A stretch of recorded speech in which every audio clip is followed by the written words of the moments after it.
I'm so stoked. It's crazy. This right here is the theory map.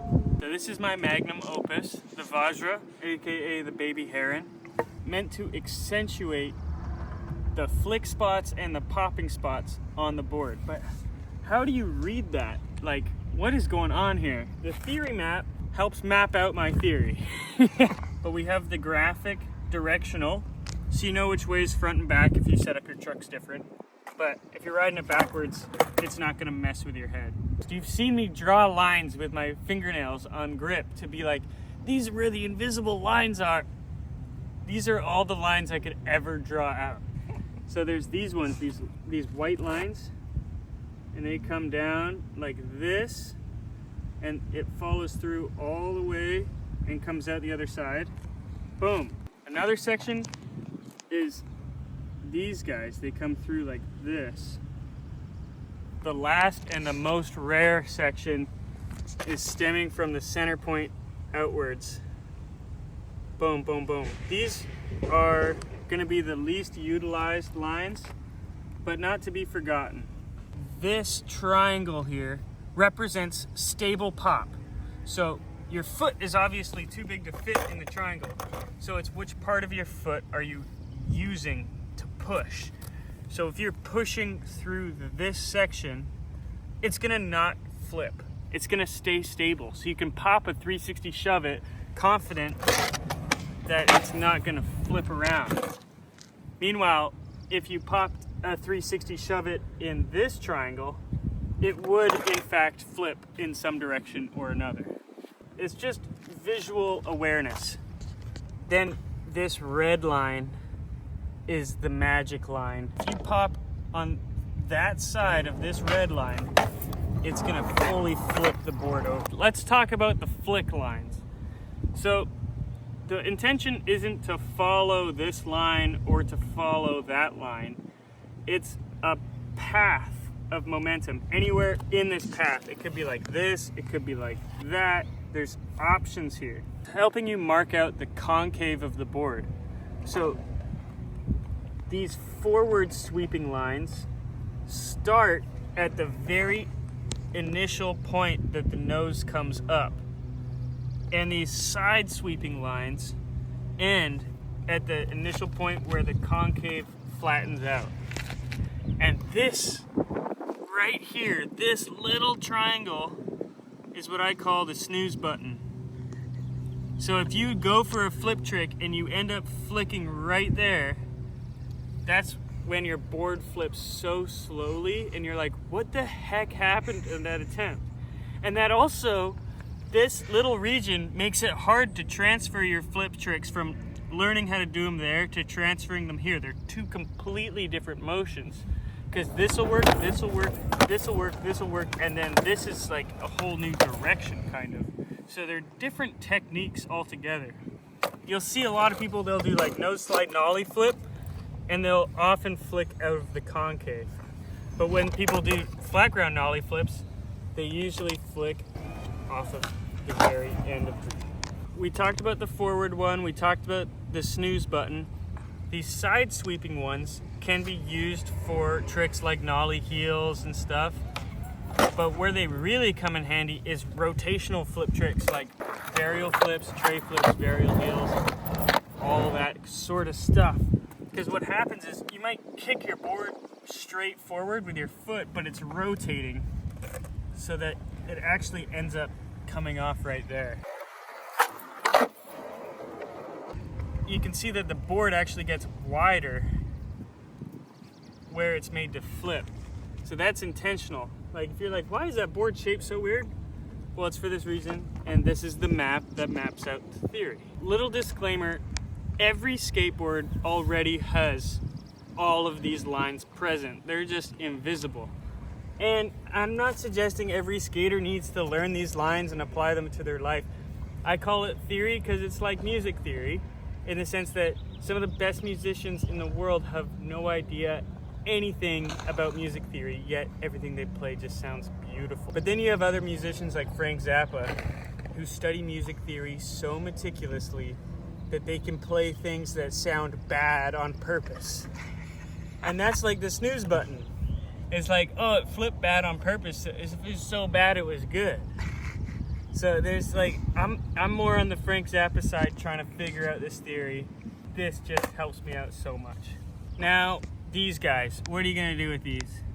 So these are the very, very nuanced 360 hard flip, 360 inward heel flip with a specific technique.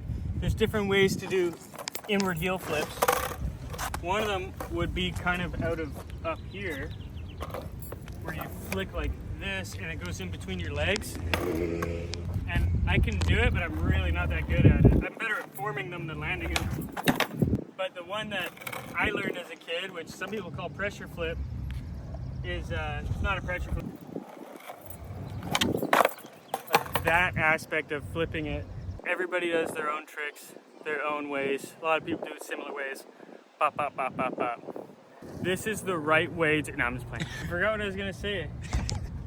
When you do a tray flip, I suggest setting up with your front foot right here, right before the nub, so that when you just go, boom, and your board's rotating, it's gonna hit the nub, and your back foot in that red section back there. And that's gonna angle the board, and this is gonna hit that concave. Now with a varial flip, it's almost the exact same thing, but you need a little less scoop. So the front foot stays in generally the same position, but the back foot moves from here to the center, and that allows it to scoop less. But now if you want to do a forward flip or a dolphin flip, you set up similar, but instead of flipping out of the concave, you flip out of the nose. And then that creates a whole new trick that I can't learn. And what I love about this is it's just like this plus that plus this, and you can experiment, dude. Like you can be like, okay, my front foot. It just gives you like, it gives you some ground to have consistency. When you look down at your board, you have consistency. You know where your feet are in relation to the lines. That's just gonna help a lot.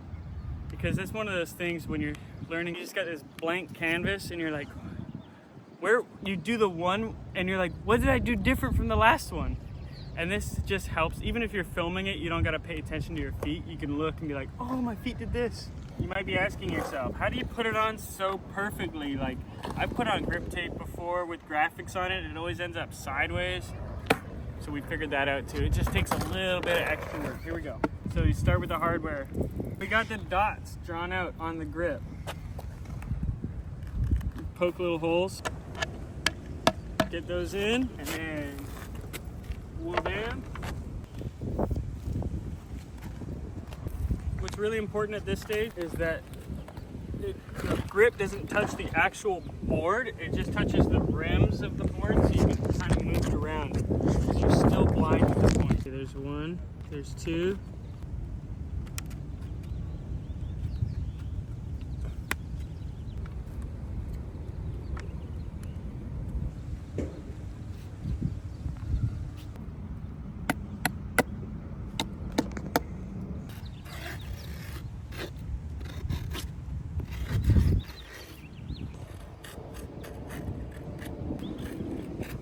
Even though it was super hot out and the grip tape kind of melted to the board multiple times, we ended up with a pretty dang good job. And you can just see how these lines were made, like how they line up right at the corners, right in the concave. It was made for this board. But I could not wait to see someone else set it up on a regular board, because it's not gonna not work on a regular board. Some backstory on this graphic. It's two herons who have had a baby heron, and the herons are in the shape of ampersands, so it's and for Andy Anderson. And it is featured on the fire hydrant, very small. But there's a lot of thought and effort that went into that logo, and it doesn't really shine on the graphics, so we put it on the top. The folklore, of course, is the first board was called the Heron, big old board, and it had a mini version, which I call the Mama Heron. The second board was the egg that they had laid. And cut out of the egg comes the baby heron. After the Olympic experience, I went through a gnarly depression, just sitting in my parents' house in my bedroom. And I kept getting these visions of the flick lines for where all the flip tricks happen. And I was trying to map them out in a way that made sense visually and within my body. And I would go, oh wow, I totally flick like this. And I would draw it out, and then I'd go skate, and I'm like, I don't flick like that at all. This is where I ended up with all the studying I was doing, was with the theory map. Even though these lines origin from back here, I cut it so that it starts up there. Because when you flick off the nose, you want your foot near the nose, so that all you gotta do is whoop with your ankle and it hits the nose. Well, if you're flicking out of this region, you more want to start from the middle or around this circle. There's all these skateboard helper products that make skateboarding easier. This don't make skateboarding any easier. The only thing it does is it helps your brain understand what's going on.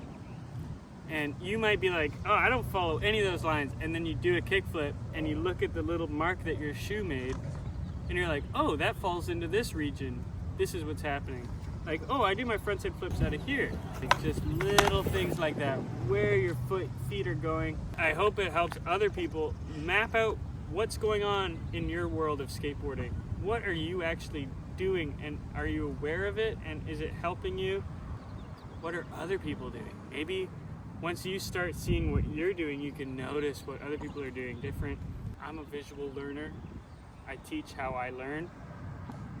And maybe this ain't for you, bro. You're just like, I just want to free ball it all, dude, my whole life. All I want to do is whatever tricks come to me naturally, and I respect that so much. I have so much value to that. But for those people who are interested in the theory of what's happening and want to learn more about skateboarding and why does the board flip, this might be a useful tool. People ask me, are you really looking down at your feet and thinking about where they're going to go before you land a trick?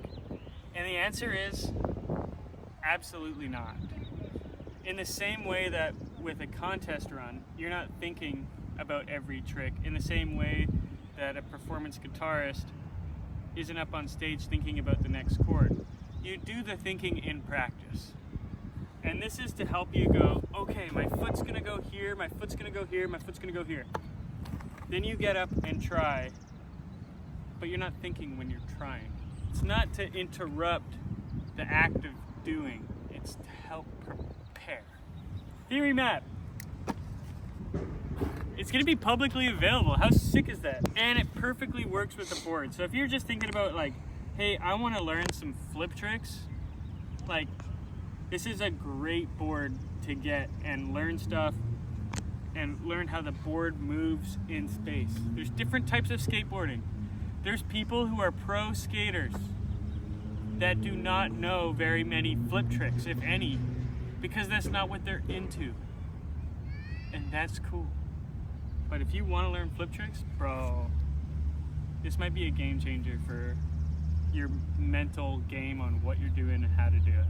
Much love from Andy Anderson.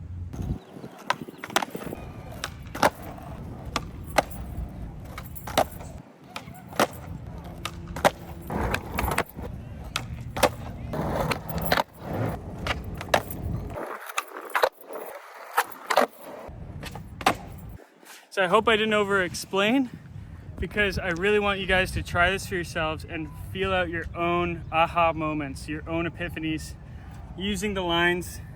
You're gonna learn stuff that I didn't even intend to design into it. That's one of the good parts about not having any words on it. It's just being artistic expression of movement and momentum and flow and functionality. So let me know what you learned from it. That'd be like the most gratifying thing ever. If someone messaged me and was like, oh my God, I learned this, I would feel so happy. That's all. Thanks.